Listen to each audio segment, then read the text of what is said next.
All right, to everyone that's come in, hello and welcome. Thank you for joining us in today's webinar on the topic Managing Traceability in the Manufacturing Sector. To start with, I'd like to introduce our speakers. My name is Syed Shah. I'm the Managing Editor for Manufacturers Monthly Magazine. And on the panel today, we have industry expert Roger Landman, who is the Product Operations Manager for SYSPRO. So Roger brings almost 30 years of experience in operations, including global manufacturing expertise in quality control, process engineering, and risk management. The objective for our session today is to equip you with the practical information and know-how you will need to implement a fail-safe traceability and product recall plan. So why do manufacturers need to have a traceability system in place? Simply put, you can't afford not to. So at the very least, a faulty product or contaminated food item will inconvenience a buyer. In the worst case scenario, it will be lethal. From a business perspective, recalls affect the bottom line and damage your reputation. But if you don't have an effective plan to mitigate the costs of a recall, it can be much worse than that. A business can easily go bankrupt and even face prosecution. Yet, despite an amplified focus on safety and compliance, there have been an increased number of product recall events around the globe. So why is that? For one, we live in a truly global world with international supply chains, whether that be in factories that manufacture our goods or where the raw materials for those goods are sourced from. So this makes it increasingly difficult for quality assurance managers to account for everything. And in addition to that, there have been increased incidents of product tampering. For example, the strawberry needle scare of 2018 in Australia is still fresh in our memories. And with the current COVID-19 situation, the need for effective traceability is all the more salient. So before I address our panel, I will briefly outline our agenda for today. So we will be discussing the background to traceability, how it's defined and its purpose, as well as the current legislative considerations in both a global and a local context. Then we will go into more depth on how you can create a traceability system and implement product recall procedures and plans. Further to that, we will talk about the role of the SYSPRO ERP system and the customer traceability experience in using this system. So, well, good morning, Roger. Thank you for joining us, all the way from South Africa. Good afternoon, Syed, and to the attendees. Well, thank you for inviting me. Oh, it's afternoon there. Sorry about that. So to kick morning, afternoon, mate. Thereabouts. Well, anyway, to kickstart our session, let's start with a definition, Roger. So you've previously defined traceability as the ability to trace the application, location, and/or history of an activity or item by means of recorded data. Thanks, Syed. Well, yes. Yeah, it's always good to start with a definition. And that definition I think for our purpose is close enough. But I think let's go back to the word or the root of the word, and that is the word trace. So as a verb, it means follow the trail of something. Traceability to us, therefore, is the quality of being able to follow the trail of the product. I think for the purposes of what we're trying to cover here, the full definition would be to be able to identify a unique batch, identify all the individual raw materials used in that batch, follow the batch and each individual unit through production and distribution to the immediate customer. And so can you provide a brief background as to how we have come to define traceability and why this process is so essential to manufacturing in this sense? Yeah, I think it's important to highlight how essential it is to manufacturing. It's a very good question. So the very nature of manufacturing is such that defects will occur from time to time. And those defects do slip the noose and end up in the marketplace. Depending on the criticality of the component, it may need to be recalled or not. The defining criteria, though, is whether that component poses a risk to the well-being of the public. So therefore, traceability is essential to any manufacturing operation that manufactures any parts that may end up affecting the well-being of the public. And based on your experience, Roger, and with some examples, of course, how much does a recall, how much can it cost? Tricky question, that. From past experience, I can say that product recalls are never cheap. I've had a few big claims on and I've put some up on the slide. It's amazing looking at those numbers, how these companies have actually survived. But as a rule of thumb, if you catch it early, then it's relatively affordable, but leave it unattended and it'll become very costly very quickly. Any potential recall starts off with a worst case scenario. So you always get massive numbers and typically very scary numbers. And we're talking in the region of over $1 million US. And from there, they can go either way. Sometimes they get worse as the investigation progresses, and sometimes they get much better. If you can find the root cause, then we generally find that it gets much better and you are then able to mitigate the defect correctly. I've had them go both ways though. So as an example, there was a case that I was involved in, which involved baby formula cans that were not airtight. There was a leak in the foil on the peel-off ends. So the initial claim was, converting it to Australian dollars, 4.5 million. As the customer had quarantined everything and said, it's all yours, we want nothing to do with it. So I ended up owning 120 tons of baby formula. Working carefully with that supplier, we managed to mitigate the claim all the way down to Australian dollars 38,000, which really was for the damaged packaging material. So we had done our research, we had done a lot of work on it, we knew exactly what the defect was. So therefore it was easy to mitigate. And at the end of it, we could sort and recover just about all the cans. There was only a very low percentage that were defective, and it was quite surprising. The traceability that we had on the foil was exceptionally good because it was a food product, and we knew exactly the defective coil of the aluminium, which pallets were produced from that coil, and where they were sent. So we could track everything right out into the marketplace and ring fence it. I've also had them go the other way and have ended up chasing product all over the world and eventually costing me 5.5 million US dollars. What you'll typically find though is on some of these, it's very expensive to bring back all the defects to the factory. So you tend to scrap it in the foreign country where they are. Sometimes the transport costs will exceed the value of the defect. So you want to try and reduce costs as much as possible while you're solving the recall. So we would just scrap it where it is. I think though the automotive recalls are the most popular because of the risk to consumer safety, and the big recalls quickly end up exceeding $1 billion, as we've seen already on a couple of these slides shown here. Right. On the next slide, I've put in some of the really big claims. So the first one that I want to just talk about is the Takata airbags, which has affected 63 million vehicles worldwide, and so far has cost around $18 billion. This is all US currency. And ultimately it bankrupted the company.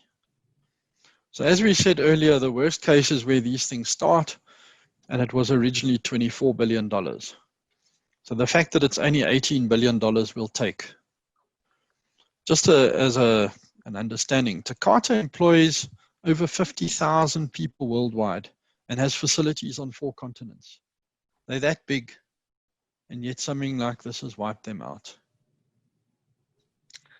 One that's really prevalent at the moment is the Boeing 737 MAX, which is busy crashing.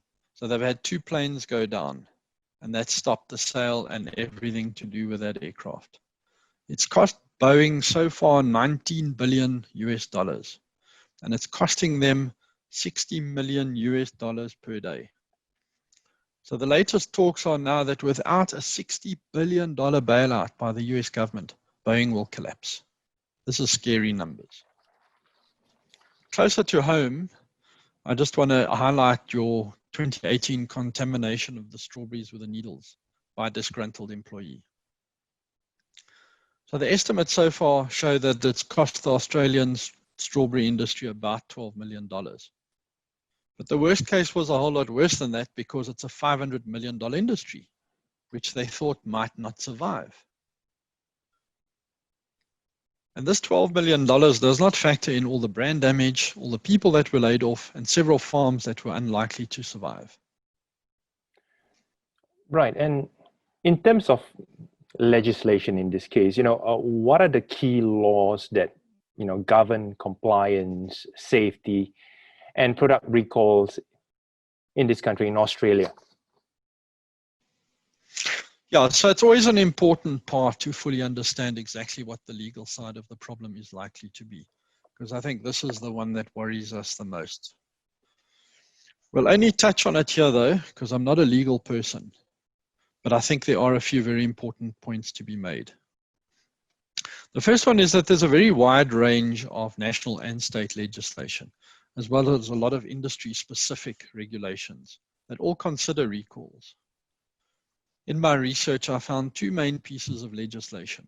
There's the Australian Consumer Law, which seems to be the main piece of law that addresses product recalls. I think that's what I've got up on the slide at the moment. I also then researched vehicle recalls, because these seem to exceed all the typical product recalls, and that is managed by the Department of Infrastructure, Transport, and Regional Development and Communication. What I found quite interesting though is that the recall actually is managed by the Australian Competition and Consumer Commission, who administer the ACL, Australian Consumer Law. And also the industry-specific regulations. The problem that I noticed is that the recall can only come from the ACCC. It does not come from any of the other bodies. So nobody likes the law. So I've just quickly summarized the critical elements of the Australian Consumer Law on the slide. And it covers the compulsory recall of goods and the voluntary recall of goods. It's important to understand this, because this is what's going to manage or what happens to your industry. I'm not reading it to you, I've just put it up so rather you understand that there is a piece of legislation that governs these recalls, and you need to understand it. Continuing from the previous slide, there's also a section of law that deals with suppliers having to report consumer goods that are affecting the public. So what has happened now is the law has shifted the onus onto a manufacturer to report a known or suspected issue. And I'm not sure what non-reporting is going to involve. And then finally, there is in just about every place that I've looked, the ability of the consumer to report any risky item to the authorities. So there's a strong point of self-monitoring that now enters the question. But the self-monitoring and reporting seems to be a common practice around the world. I see. And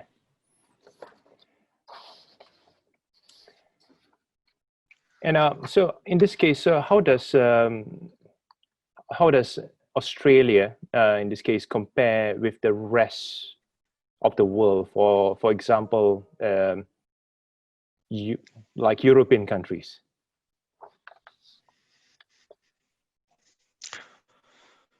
So how well is Australia regulated, I think is the question. Yeah. The next few slides tell a tale. So I've listed some of the legislation from the USA and the European Union, and I found lots of legislation and lots of regulation. So 2 things immediately stick out to me. The first one is that there's far more legislation and regulation in these two big economies to deal with non-compliance by manufacturers. But I also see a lot more enforcement. And the second point I think that is more important to make at this stage is that the regulation is far more prescriptive in how products are labeled or identified. Like we see the example of the livestock in the USA requiring RFID traceability. With far more regulation around labeling and traceability, the recall process has to be more robust. There's also the other side to the coin, and that is that there's a lot of manufacturers that will go beyond the requirements of the law. And if you're supplying into somebody who's a really tight on legislation and compliance, I would suggest having a meeting and fully understanding exactly what their requirements are and what the implications of those requirements are. Perhaps I should just make a note here and say that I'm not a legal person, and would strongly recommend that the organization understands with the legal organization their obligations under the legislation and the industry regulations.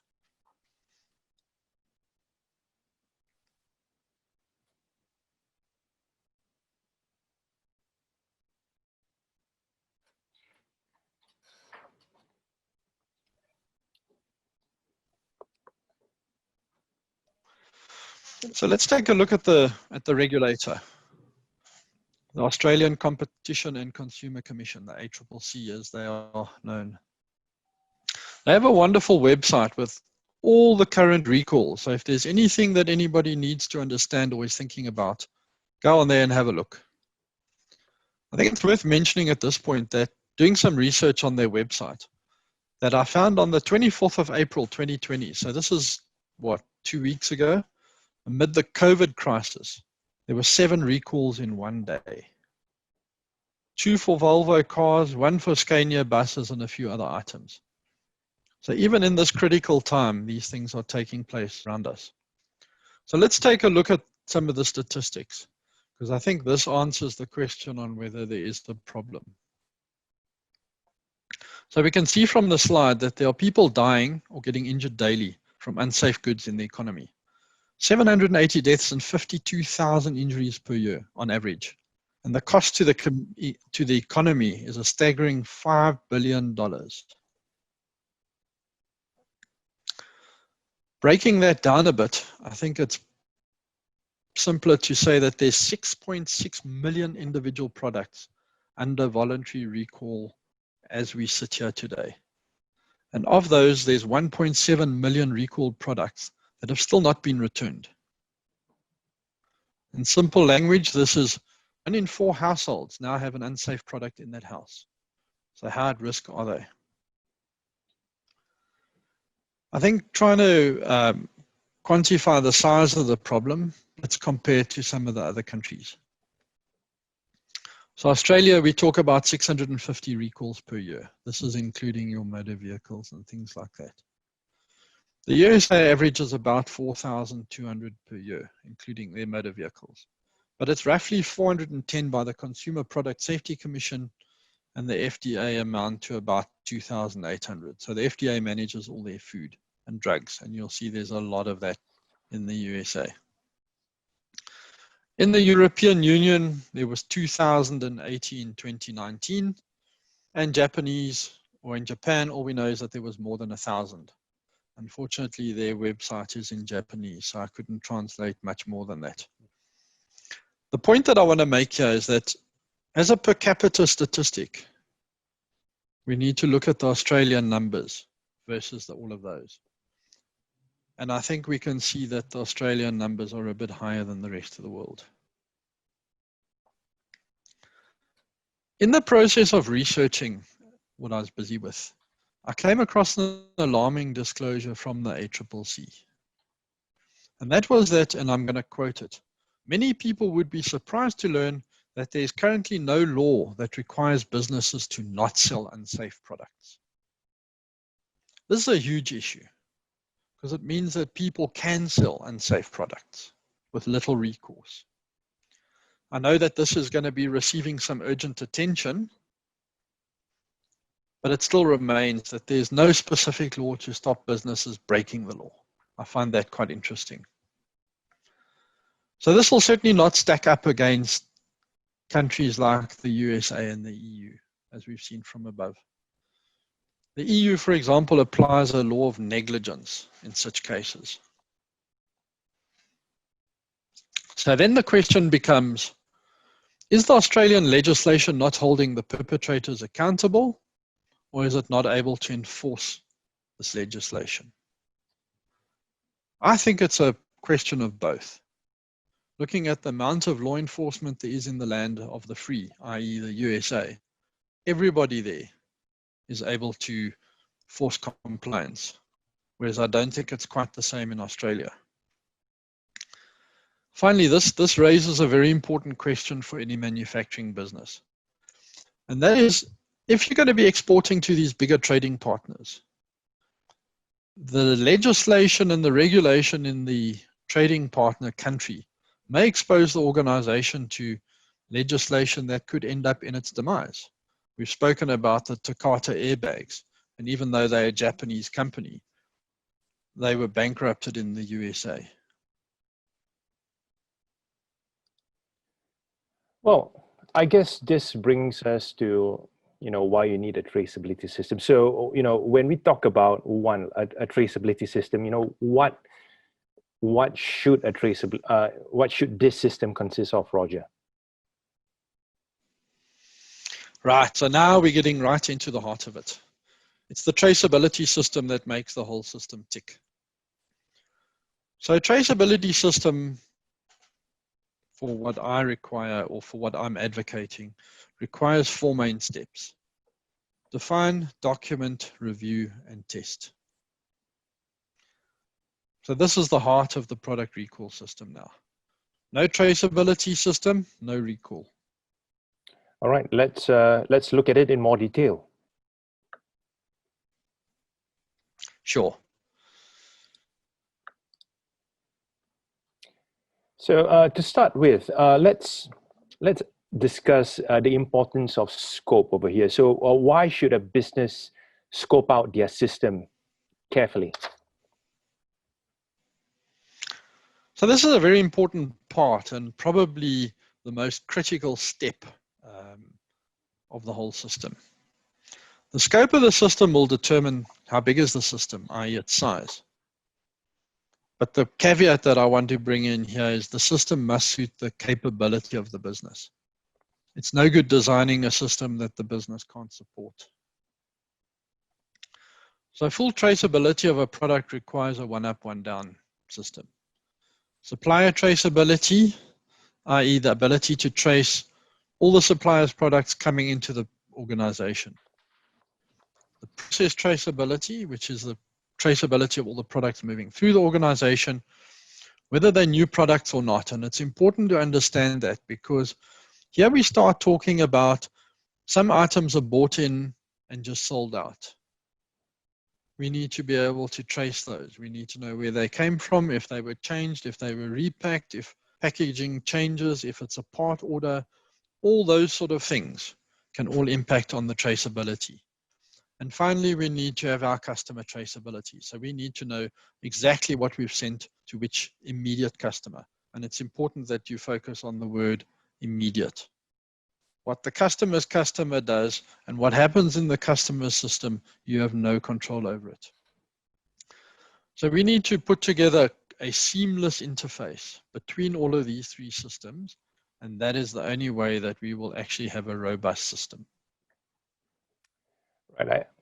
And in this case, I guess there also comes the importance of documentation. So how important is this, Roger? So from past experience for me, I think it's also one of the critical steps. The moment you have a crisis, a major recall, the system stresses out and people just stop thinking. It's chaos. I've been there. So what we're advocating here is it's imperative to have the system carefully documented right down to the last detail. Who does what? What must be done? What is the sequence? What are the timelines? But it's also important that we detail how we manage each product. Some products will need to be managed a certain way, other products will need to be managed differently. So what we're doing here is we're pretty much building a playbook like a US football team. Every scenario has an outcome and it's been considered. So all they do is they just follow the play, step by step by step by step. And that should lead to a touchdown, i.e. in our case, a successful recall. And who should be involved in the review process? So I'd like to say everyone, because everybody's got something that they can add. But the biggest suggestion or the most critical way of doing it, as far as we've experienced in the past, is to use a multidisciplinary team. Each person has a unique set of knowledge on how their department functions and what will work and what won't work in that department. Each department typically you'll find runs a slightly different process. And this diversity will actually make the system as robust as you can get it in that organization. And I suppose there needs to be testing. So why is it so important to test the system? So we advocate testing for two reasons. The first is that everybody in the team is familiar with the system. The second one is also that the organization has satisfied itself, and I refer to the leadership of the organization because they're the people that will ultimately be held accountable, so that the organization can display the required traceability. When you're standing in court, you need to be able to show them that your system does work and you've considered everything. So typically at this point, we would say the check should be two. There's two basic checks to be done. The first one is a horizontal check. So we pick a place in the process and we audit several batches that are going through that same point to make sure that we can trace them backwards. The second one is what we call a vertical check. And here we follow several batches from the customer all the way up through the process. So we go back up the supply chain and make sure that we can trace it all the way to where the product came into the supply chain. This we typically call the mock recall. So it's a test of the system to make sure that this is how it's done. If you follow these four main steps, I'm confident that you'll be able to put together a system that will cover all of your requirements. Great. And so what is the objective of a product recall, and how does a business go about doing a recall?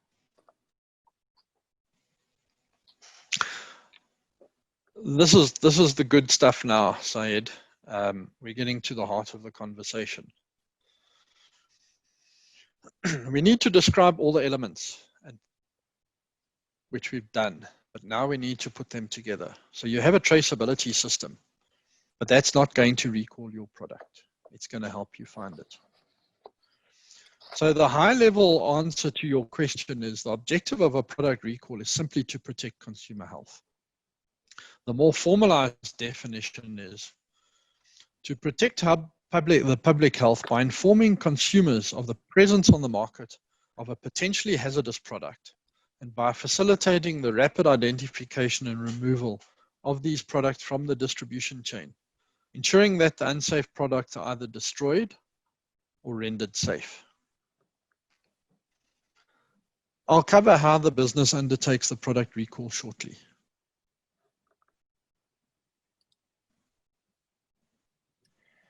So can you discuss the different types of product recall? Sure. And I think we need to understand these differences. So there's three types of recalls. There's the mock recall, which is used by the organization to test the traceability of the product from the customer to the supplier. This we discussed above as the vertical check and the test under the test phase of the system.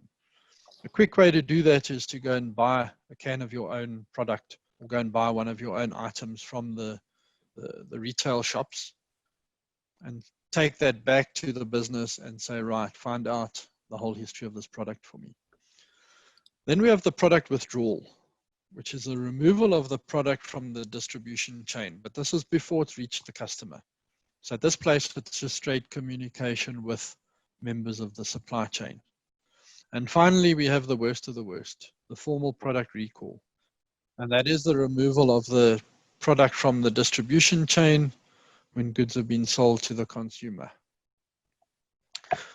The problem with this is it involves communication with consumers due to the potentials of risk to public health. And what are the most critical steps of a product recall plan? Okay, so typically your product recall plan has 7 main steps. Firstly, we need to develop the recall policy. We then develop the recall plan on which we build on from the traceability system that we've discussed above. We then need to test this product recall plan. So remember now, we're not testing the traceability aspect of the plan, but we're now testing the ability to be able to recall a product. So we know we can find the product because we've done the mock recalls.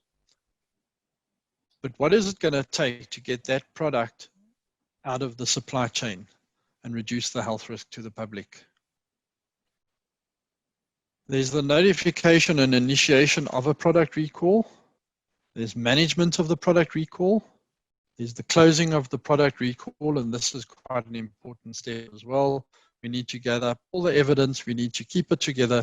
We need to keep all of our documentation and records together so that if we need to revisit it, we've got it all in one place. It's not spread out throughout the office. And finally, there's the review of the product recall, because we need to go through our process, and I'm sure we will find areas to be amended or improved. So I've given you 7 main steps over there. But to me, I think step number 5 is the most critical, and we'll cover that in a bit more detail in the next slide. And so once a recall is in progress, why, 2 things, why is the plan, number 1, why is it so important? And secondly, and how many times should a business trial their plan? Okay, so I'm going to answer those two questions separately. So the first one is, why is the plan so important? Well, as we've covered above, we know that under the conditions of a product recall, the business goes into stress mode and people stop thinking. So therefore, the product recall should be driven by the plan. This plan, we've spent time, we've carefully developed it in a no stress situation, and time has been taken to carefully consider each of the activities and its risks, things like the critical steps, the timelines, and so on. So we're confident that we've done a good job building the plan. The difficulty that we now face is, here in step number 5, is the first time that the business must face the public. So there's information all over the public space, and it needs to be collected firsthand. Past experience has shown that if you don't go and collect that information firsthand, there's always some type of bias, skewing, missing information, or something that leads your investigation to be incomplete. In the process of collecting information, we'll find that there's a lot of difficult questions are being posed by the people involved. And further, this information is not in one place. So we tend to end up going to multiple places for sources of information. So the plan will now come together, and it should be guiding how effectively the organization removes the threat from the public domain. In covering all of these scenarios, it should also be covering what are the likely questions, how these should be answered, and it's best to get people who know what, or who can guide you on this, because the wrong answer can implicate you in litigation. The second part to what you're asking is, how many times should the company trial their plan? Well, my advice is as much as necessary until it delivers what it should. Thanks. And Let's go back to the documentation portion. So coming back to that, so why is record keeping so critical when a recall is in motion? Yeah, this is a good point that you're making here, Syed, because it's often overlooked, but actually very critical to the whole process. So there's a person that's been allocated to document everything in the plan and is making copious notes all day long. But why? So this chronology of activities will serve as the internal record keeping, but it will become critical if there's any legal proceedings. Most of these cases take years to get to the courts, by which time either your key staff have left the organization or the detail that was so carefully kept in somebody's head has been forgotten. And nobody wants to sit there and tell the judge that they cannot remember, or when asked something, they think so. Another important aspect of all the documentation is it's not always your claim that you're working on. Sometimes it's a claim from your suppliers. And then the legal teams get busy when you try to claim from them. So without these accurate records, there's often no claim that you can put in. I've personally had to claim against suppliers, and it's not that easy. I make a point here that if you're going to go in and start documenting in the process of a recall, it's always good to alert your company lawyers and your insurers. The insurers, because if there's a potential risk to the business, they need to know about it. The lawyers, because they may need to guide you so that you don't implicate yourself. There's another aspect to all of this, and that is the business continuity plan. Remember though, even though the business is in a recall, for the rest of the business not involved in that product or still making the same product but not the one that's been released into the marketplace, it's business as usual. And you can't stop your whole business because you're in a recall. You need to carry on. And it's important that this is factored into the thinking as well.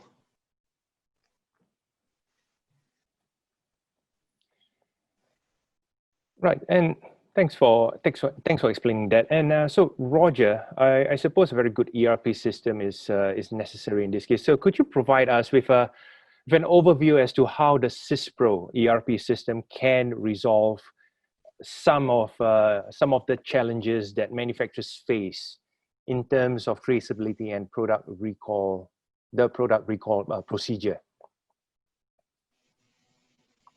Sure, but I think let's take a step back and let's first define what an ERP is.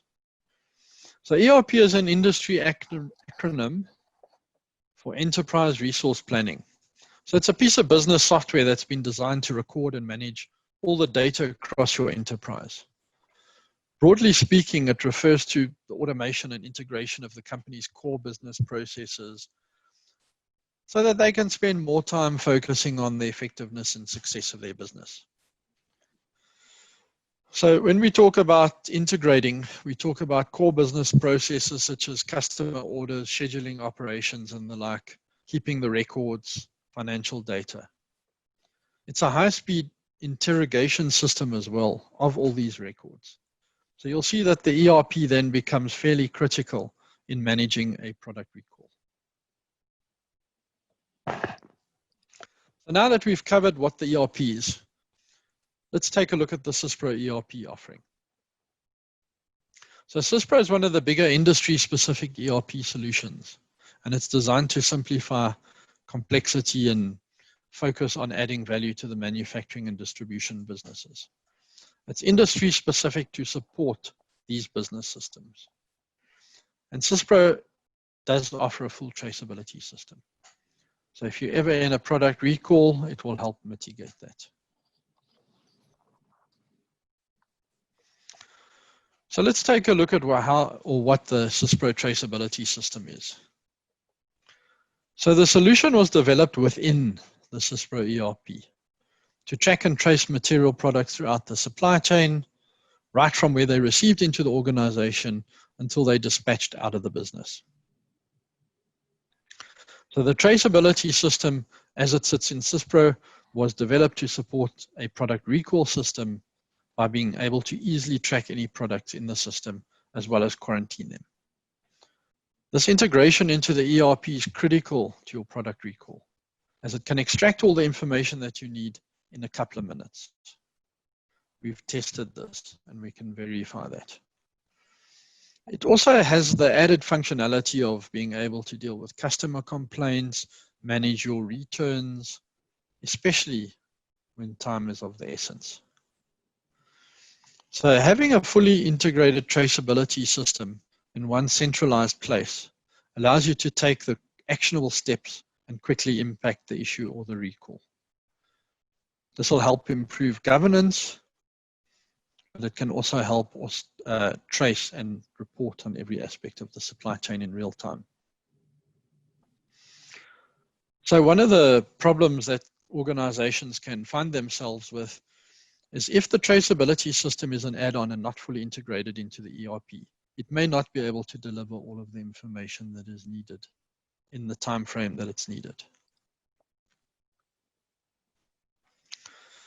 Okay, looking at SYSPRO and the product recall.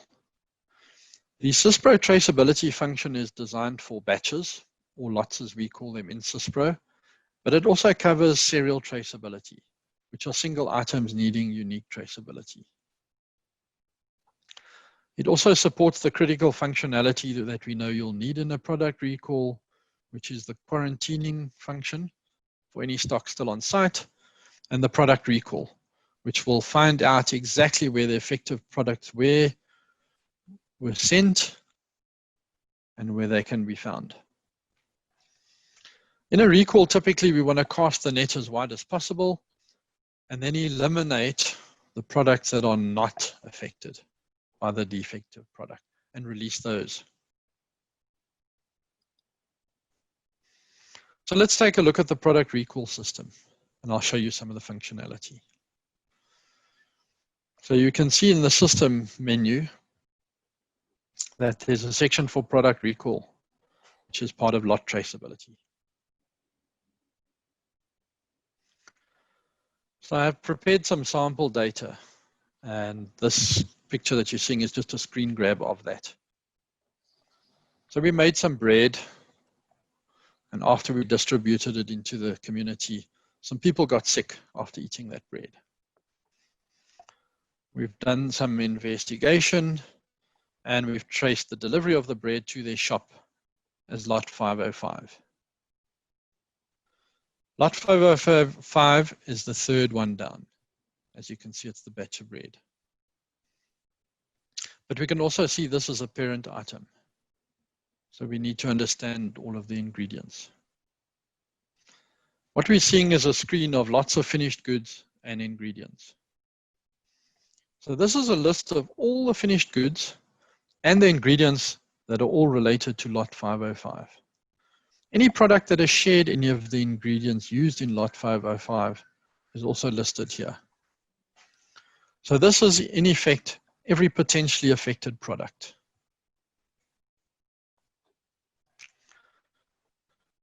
We now see that lot 505, the bread, was manufactured in job 703. So now we need to look for everything from job 703. We've sent the raw materials from job 703 to the laboratory. They've done their analysis and they've identified that the butter used in the bread is the problem. The butter that we refer to here is called butter A, lot 201. So now we're looking for all the related products that used butter A, lot 201. And pulling this up out of the system, we then look for every job that has used any of those components used in job 703. And we find that we have job 691, 699, and job 705. So we now know that they consumed the same lot of butter, lot 201, and are all suspect. They will need to be quarantined.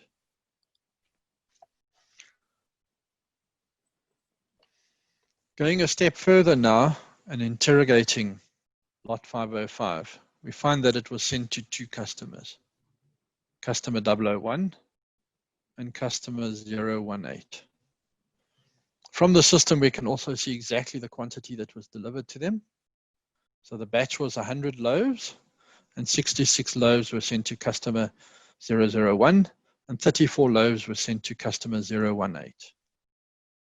So we can now account for all the items produced in that batch and exactly where they are at those two customers. So having covered traceability in a lot of detail there, all right, what would you suggest, Roger, as the next steps for a manufacturing organization? So absolutely. So we've shared a lot of information and theory here. So I guess the real question that's sitting in the audience now is, what do I do with this information? How do I apply this information in my business? So I typically advocate a two-pronged approach. They'll run in tandem because some processes will take a while. Firstly, an external process where people start engaging with their industry bodies, insurers, and also get legal opinion on the local legislation where you stand and where you stand with respect to it. This is fairly important because this will determine exactly what is likely to go wrong, and you can start mitigating that. The second one is your internal processes. So we've got a link to our ebook that we've produced, and I would suggest taking this ebook, understanding it, and auditing your system to find all of the shortcomings. Build an action plan and get busy closing on and close down all of these gaps.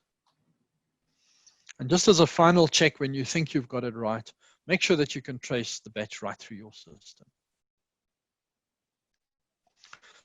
If you have raw materials that are shared between products, then you'll need to develop a what-if functionality so that you can see if there's any potential cross-contamination, like we showed in the example above with the butter. Then finally, you will get to the difficult part of any recall. And that is trying to convince the regulator that all your suspect components have been removed from the public domain and are fully accounted for. With the SYSPRO lot and serial traceability, we've tested this on a number of different products, and we can successfully tell you that this can be achieved in just a few minutes.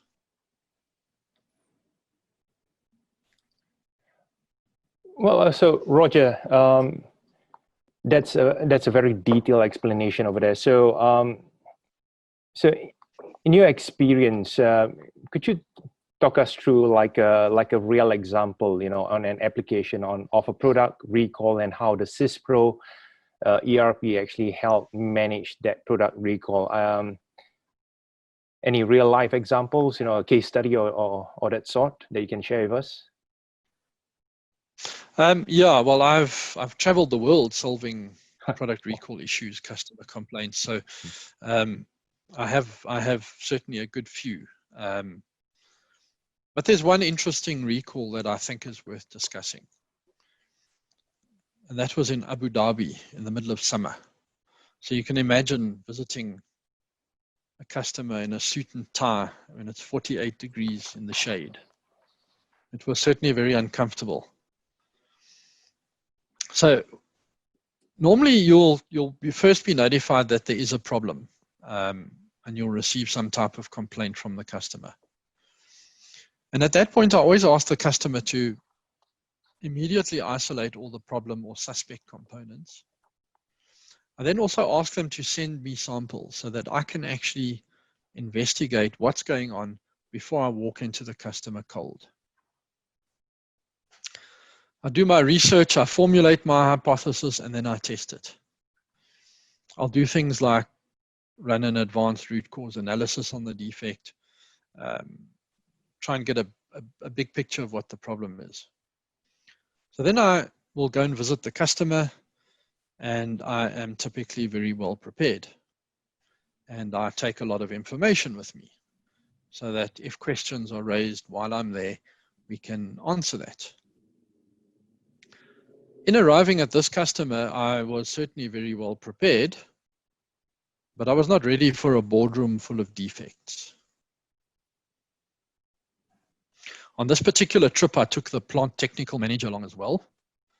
And that was because this complaint was it was at one of the biggest aerosol fillers in the world. So we met at the plant and they literally brought in thousands of cans that were defective. A whole range of defects, because that's what typically happens in these situations. They just bring everything that's wrong. Some of the defects were minor, some were critical. So we separated out everything and we started looking at the critical defects first, because this is what the recall was about. And these were very concerning because we had purchased some very specialized equipment to identify exactly those defects and to reject those cans. So how were we still finding them? And the more we separated cans and started working through things, the more we figured out something was definitely amiss here. Traceability in this particular case on the aerosol cans is with an ultraviolet date code on the bottom of the can that can only be read using an ultraviolet light. This is for a number of reasons, one of them being complaints that if you put a normal ink date code on the can, it affected the aesthetics and things like that. So there is this technology out there that you can use. Problem is that the customer did not know this. So when we started going through all these defects, we then started checking the base of the can for this UV date code. And there was no date code. So from that point of view, our problem was solved. The cans were not ours.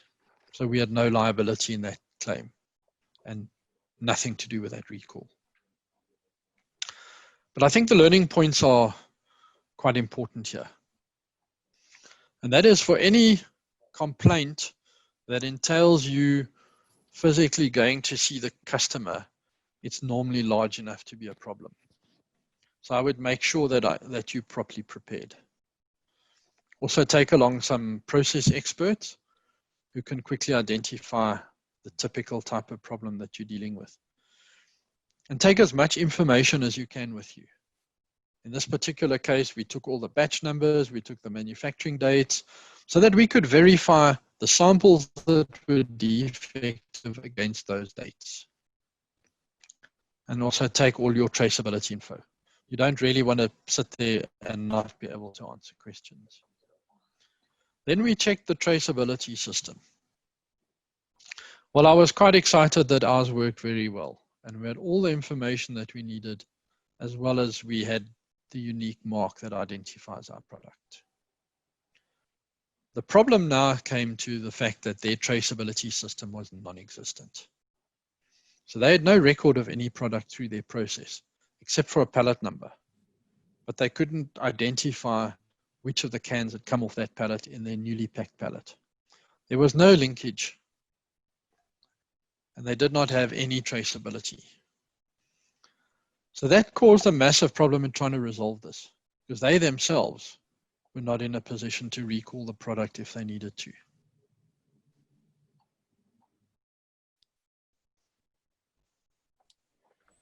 All right, that actually was very interesting sharing of an experience, a case study there, Roger. So thank you very much. And well, everyone, that pretty much concludes our panel session, but it's not over yet. Please stick around for the question and answer session. All right, but before that, this is a reminder that the ebook that Roger mentioned earlier in one of his earlier slides that covers all of this in far more detail is available from the SYSPRO website. I think it's stated there in the slide. It shows you the gives you the link, and you can actually contact your friendly your SYSPRO experts. First, you can get Todd Hunt, who is the sales director for SYSPRO in Australia.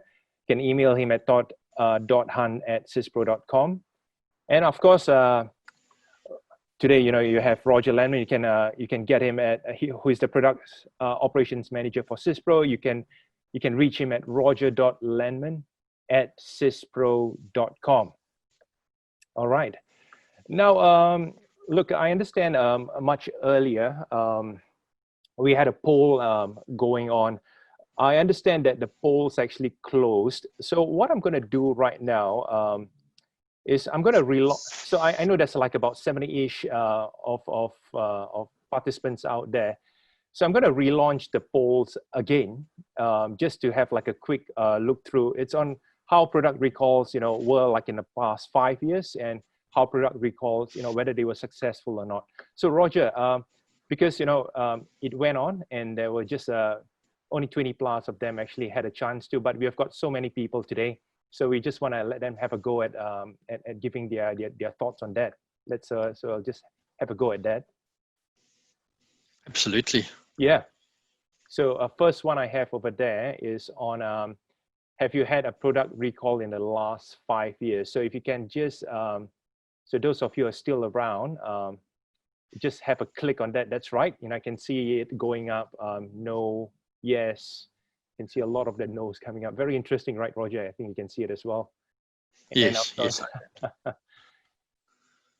And second one is, was your product recall successful?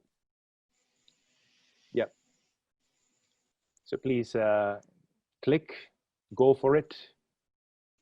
Just give them a while for that one.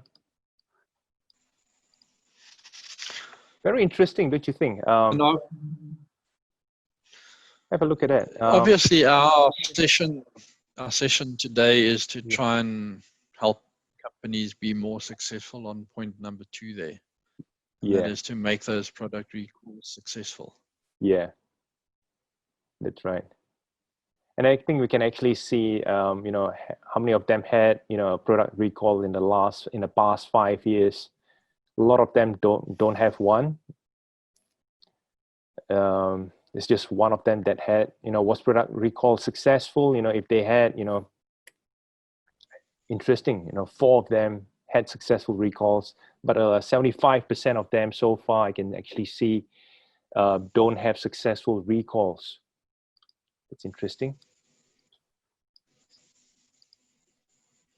Yeah. Well, I think that's expected, because if we go back to the statistics from the ACCC, I mean, if there's 6.6 million products, individual items that are currently under recall, and 1.7 million of them have not been returned as yet. Yeah. What's that? Probably between 25 and 30% of the items are still out in the market. Yeah.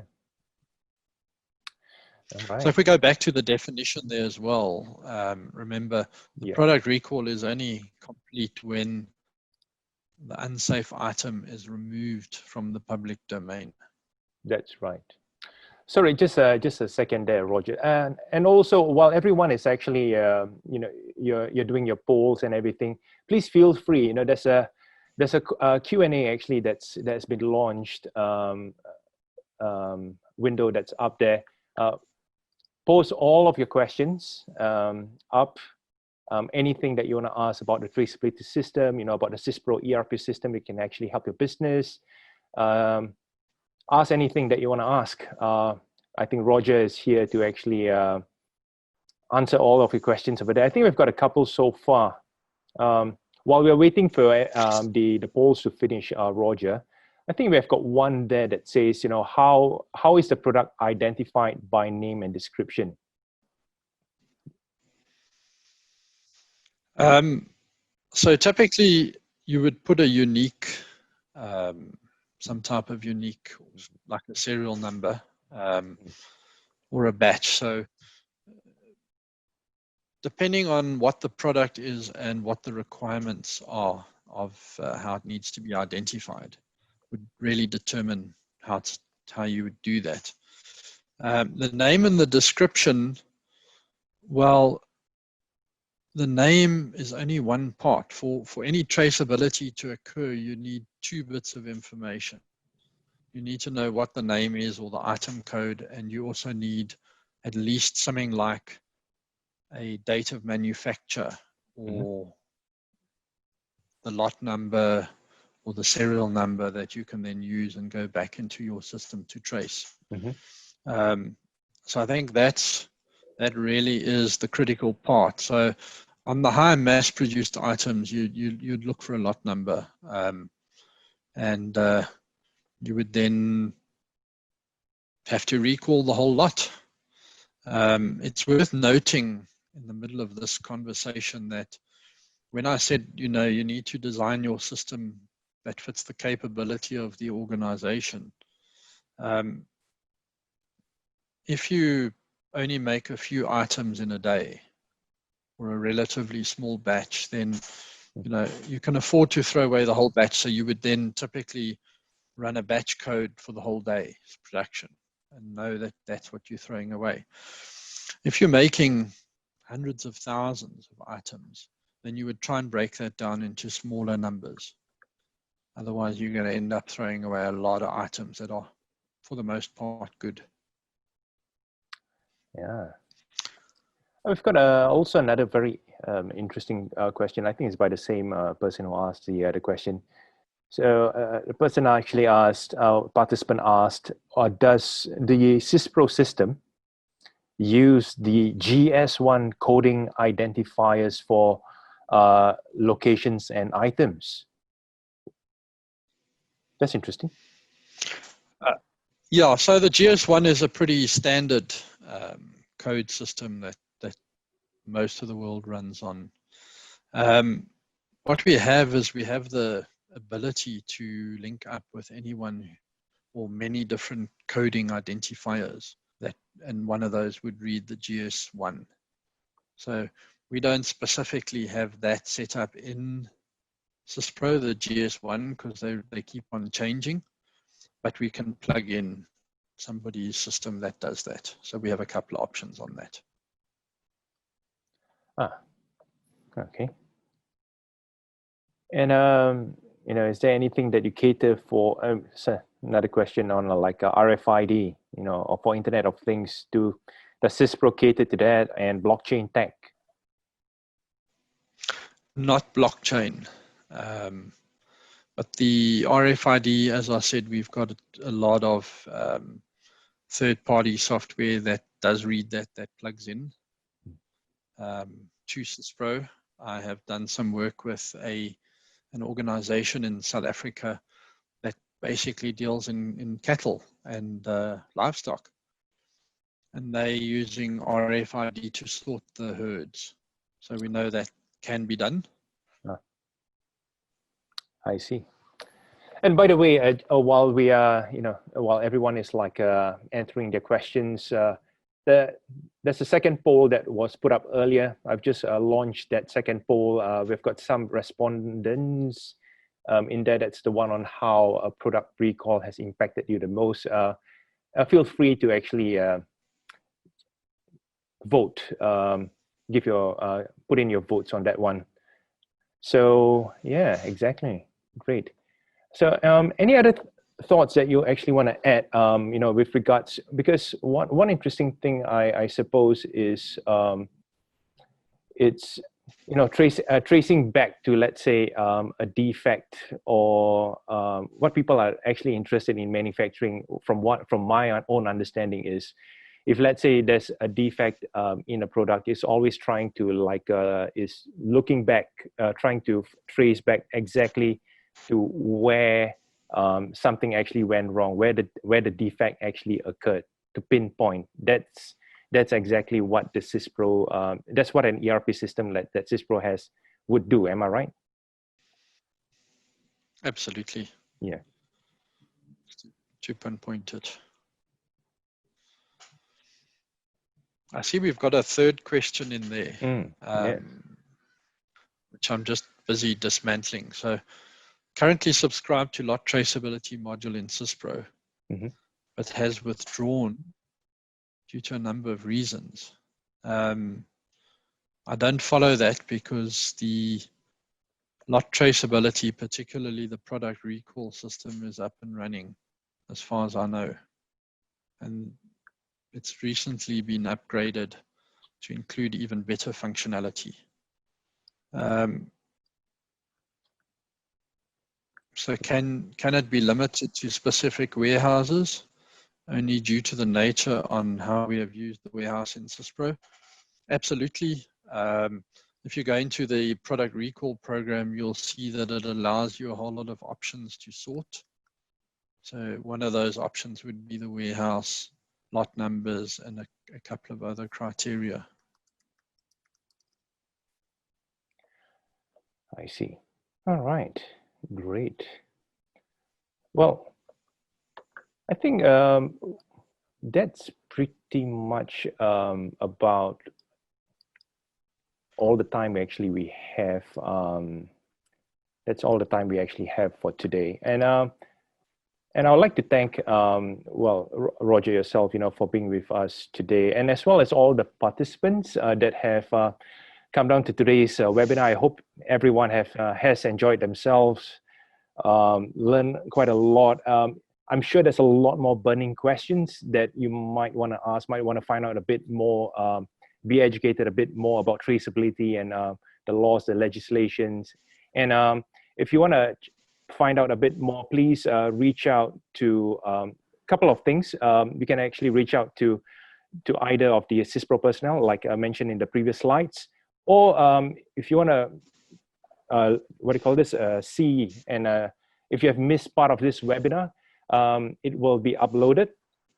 This is recorded, so it'll be uploaded onto the Manufacturers Monthly website, and you can actually access it. So access will actually be given. And thank you all, and have a very good evening. Thanks, Roger. Thanks for joining us. Well, thank you everyone for attending, and it was our pleasure to share some of our knowledge with you. There's obviously a lot more.